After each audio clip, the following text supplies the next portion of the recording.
Whoa, welcome back to GAA Fan TV. My name is Aaron. We will get this off the screen at some point. There we go. Kilmacud Crokes have progressed through to the next round of the Dublin Senior Football Championship. Shane Walsh making his debut. As we very much expected, the transfer was complete. He came on around the 42nd minute, kicked a lovely score as well after a neat little dummy in there as well. But really the big story from today's Dublin Senior Football Championship action is the fact that Ballymun Kickhams have been sent packing. They've been knocked out of the Dublin Senior Football Championship. The annual favourites, the side that, a lot of people year on year expect to, progress through the Dublin Senior Football Championship. One of the usual favourites given the talent that they have, given the likes of Dean Rock, James McCarthy. You've obviously got Philly McMahon, who, sometimes is playing a full forward these days, although he wasn't playing today. You also have Paddy and John Small, but Paddy Small wasn't playing today, and I think that was probably one of the big reasons in the end why I think they lost the game. I think their attack is very much suffered, and I think Kula took massive advantage of that. And this is the match reaction to today's games in the Dublin Senior Football Championship. We're going to start bringing back more match reactions to a lot of club games and discussing club games. So any of the big games that are on TG Cahir or that are, being streamed somewhere and aren't being charged or we aren't being charged an extraordinary amount of money, then you can consider the match reactions to be up here, on Saturday or Sunday evening. So we're going to discuss Coola's win over Ballymun Kickhams, and we're going to discuss an absolute annihilation from Kilmacud Crokes of Temple Oaks Industry. An absolute domination, a 25-point win. It certainly does not make for good reading if you are a Temple Oak fan. An absolute domination in the end from Kilmacud Crokes. Paul Mannion was looking as good as ever. He scored 9 points. You had Darragh Mullen, who looks like a very good player. I was looking at loads of those Kilmacud Crokes players, and I was thinking, how on earth has he not called them into the senior team? He was obviously in attendance in the game. He was watching the game. You're looking at Darragh Mullen, Rory O'Carroll playing at number 6, playing in at centre back, looks an absolute, wonderful player. And we know, obviously, we've seen him play for Dublin down the years. He stepped away because of injuries and some other issues potentially. But, you do wonder, why is there no call for him to potentially come back in there? Because I thought he was outstanding from a Kilmacud Crokes point of view. He really was. Shane Cunningham, very good player. He kicked 4 points on the day as well. So, Kilmacud Crokes are going to take some beating, make no mistake about that. But we'll start off by discussing Coola's win over Ballymun Kickhams, 2-11 to 8 points in the end. And yeah, Ballymun Kickhams once again, failing sort of in the early stages of the Dublin Championship, and this is sort of becoming a regular thing really for Ballymun. Really, like 2020 was a year where we all seen what Ballymun Kickhams are made of. We've seen the talent of what they have. They absolutely put Kilmacud, or they put Ballyboden St. Enda's to the sword in that final, beating them very comfortably. With talents of James McCarthy, Dean Rock, looking very good. But I think the problem for Ballymun down the years has been that a lot of those senior players haven't committed to the club team in the early rounds of the Dublin Senior Football Championship. Mainly because of the fact that a lot of these players are heavily involved with Dublin's inter-county team, means they might be picking up knocks coming into the championship. And it has allowed down the years for big shocks. 2019, Thomas Davis beat Ballymun Kickhams, and that was a big shock at the time. Last year, it was Lucan Sarsfields. Coola, whilst they do have a lot of very good players, and they're probably one of the best teams to be promoted from Senior 2 in recent years, with the fact that they have probably Dublin's best player in the county, and Con O'Callaghan. His brother, Niall O'Callaghan, certainly isn't too bad either. You have players like Luke Keaton, who looks very good today as well. He scored 1-4. And then you have Mick Fitzsimons, Padder O'Cofic Byrne as well. So, Coola are a very good side. And it's kind of probably baffling that they've been playing Senior 2 football over the last couple of years. But then again, a lot of these lads are also playing hurling for Coola as well. A very well-known dual county and a side that's dominated for a number of years, with the hurling team. So, it might go down as a shock, but they still have a very good side. But nonetheless, it was a very stop-start, this game, to be fair. Like, the first half didn't really have much entertainment at all. It was very slow. You were waiting for both teams really to kick into gear. Coola, they were just that little bit quicker, I felt. Getting the ball into Luke Keaton, winning a couple of clever frees. Con O'Callaghan finished with 1 point, which was from a free, but he also played an integral part in that goal, bursting through Ballymun Kickhams' defence and obviously setting up Niall James, who palmed the ball into the back of the net. And Coola just, even at times in midfield as well, they were just that bit sharper, that bit quicker. And Ballymun struggled really to find any fluency in their attack. Dean Rock finished with 5 points, 4 of which from play, 1 free. But apart from that, they had 3 scores in total. Fiach Andrews with 4 points, Dylan Keaton with 2 points. Just not getting enough from their attack, in my opinion. A couple of silly wides as well. And Coola managed to just about edge it out. And it was a game that probably could have went either way, in fairness, going down the home stretch. But Coola just managed to get, a little bit over the line in the end. And whilst Ballymun Kickhams do have, star-studded inter-county players in John Small, who played today, for example. James McCarthy was another player who played. Dean Rock played. They were missing Paddy Small, Evan Comerford, 2 notable players who were missing there. You feel if Paddy Small's in that attack, it would have made a big difference for Ballymun. But obviously with him missing, it did play an integral role. And only 2 players coming off the bench as well. Which I think played a big impact from a Ballymun Kickhams point of view. So yeah, just a little bit flat in the end, and they obviously drew the last time out as well, or they got beat the last time out by Ballybowden St Enda's. And to be fair, Ballybowden are a very, very good side, but watch Ballymun against Clontarf as well. Unbelievable in the first half, put them to the absolute sword.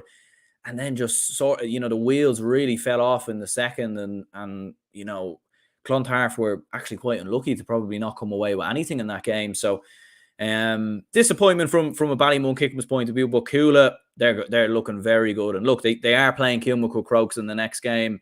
And we'll touch on the Kilmacud Crokes game briefly, I suppose. 325 to 1-6, 25-point victory at senior club level. You rarely see a team win by 25 points, and TG Carr probably showing the wrong game really in Dublin this weekend. I think this was always going to be a bit of a blowout. Temple O coming up from senior 2 obviously as well, and I mean this game was as good as over after about 5-10 minutes. Crokes were, I think, 2-4 to a point up after about 10 minutes. Rory O'Carroll gets himself the opening 2 goals, and Kilmacud Crokes were just an absolute dreamland, or they're an absolute dream to watch really in this game. I thought they were absolutely outstanding. I mean, Paul Mannion putting on an absolute exhibition. His first game back from from playing obviously with Boston over in America, or was it Chicago he played with? Can't quite remember. I think it was Boston maybe. But nonetheless, he comes back in for his first game, and he looks as sharp as ever. He looked absolutely brilliant. 9 points in total. Darren Mullen, as I said, this guy has to now be in contention for the Dublin senior team. He was brilliant last year. He scored 1-3, 1-2 from play, 1 mark. He was absolutely outstanding. And surely Desi watching on, like, I don't know what it is with Desi sometimes, but for some reason he seems reluctant to really call in some of these Kilmacud Crokes lads. Like Dan O'Brien's another player who surely needs to come into the team. Keane O'Connor as well looked very positive at different times in the game. Craig Diaz is a player who I've said deserves another chance with the Dublin team. I know you could argue the case that he is getting on a little bit, and maybe when he was in the Dublin team a few years ago, it didn't work out or didn't go too well. But I think surely now, you have to bring him in, give him a chance, give him an opportunity, because I think again, he's absolute quality in around the middle for Kilmacud Crokes. And there's so many players in there that I think could really make an impact with Dublin next year. Tom Fox is another one as well. He finished with 2 points, both from frees, but he's another option, coming off the bench.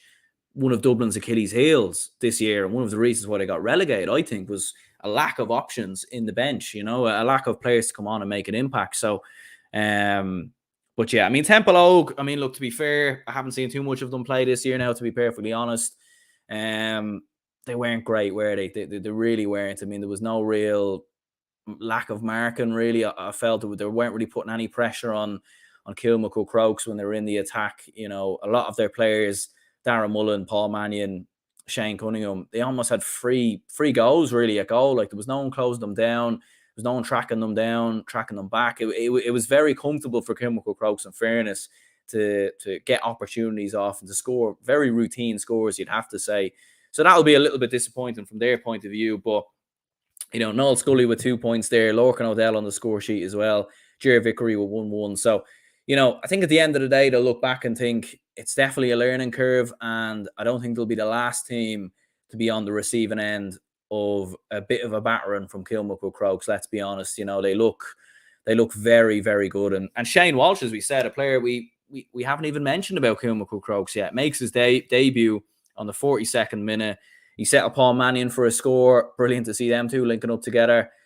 And he gets himself a point as well. Very well taken score to get himself off the mark. So, yeah, Kilmacud Crokes, they're looking an absolute force, and they're going to be a very, very difficult team to beat, in my opinion. Random film student says, I think Walsh is a prick for leaving his lifelong club, is what random film student says there. A bit harsh, I must say so. I don't think he is really. Like, I think at the end of the day, he's working and living in Dublin, so, you know, he wants to play club football. What's the issue? What's the issue? You know, like Kilcare and Clonberne, fair enough. A little bit disappointed maybe for them that he's left, but I think at the end of the day, you're working, living in Dublin. You know, play football in Dublin. It makes sense. You know, you put 2 and 2 together, you get 4. There you go. Obviously, I've mentioned in other videos, if he ended up playing for Dublin, which, look, it's not going to happen. Okay, let's get that over and done with. But if it did, I'm sure then maybe you can come back maybe with a different worded comment, and maybe then we'll consider your point of view there. But look, Kilmacud Crokes are going to take some absolute beating in the Dublin Championship, but it will be them and Coola in the next round, and we will do a more in-depth preview, I think, of the Dublin Senior Football Championship knockout stages at some point next week, maybe. But this is the draw. So Castleknock, Thomas Davis, Nafina, Whitehall, Comkill, Crokes versus Coola, Ballyboden, St. Enda's versus Ballantyre, St. John's. I mean, you're looking at that and thinking, you know, Nafina should be beating Whitehall, Comkill, let's be honest. Castleknock, Thomas Davis, I think is you know, very even. Crokes versus Coola. Look, I think Coola could cause problems for Kilmacud Crokes. They're very well organised. They've done very well defensively, I felt, in this game. You know, I think you have to give them credit there as well. You know, and they're going to put up a test for Kilmacud Crokes, and it's definitely going to be a tougher quarterfinal maybe than they would have expected. Although the idea of Crokes versus Ballymun, I think, would have been a mouth-watering clash. Make no mistake about that. And Ballyboden versus Ballantyre, you would have to surely expect Ballyboden to come through there. But look, we certainly will do a more in-depth preview at some point. Make no mistake about that. But yeah, let me know what your thoughts were on this weekend's club action. You also had Luke and Sarsfields, who beat Whitehall as well. Whitehall going through, but definitely, you know, missing out on that chance to win the group. And if they had won the group, they would have been playing Thomas Davis, who were a very good side as well. They reached the Dublin final a couple of years ago. But, you know, if Whitehall had come through Lucan, they would have, you know, you'd much rather play Thomas Davis than Nafina, in my opinion. I think Nafina are serious dark horses for this championship. Make no mistake about that. But yeah, let me know your thoughts on the games today if you watched them. And yeah, we will be doing plenty more club reactions now over the next couple of weeks. You know, we're starting to get into the knockout stages of some of the big championships going up and around the country. So we will be reacting some Mayo games, some Tyrone games, and you know, whatever games do be on the telly, as they say. So yeah, cheers anyone who tuned in. My name's Aaron. Smash the like button, subscribe if you haven't already. Plenty more content coming soon. I'll see you all.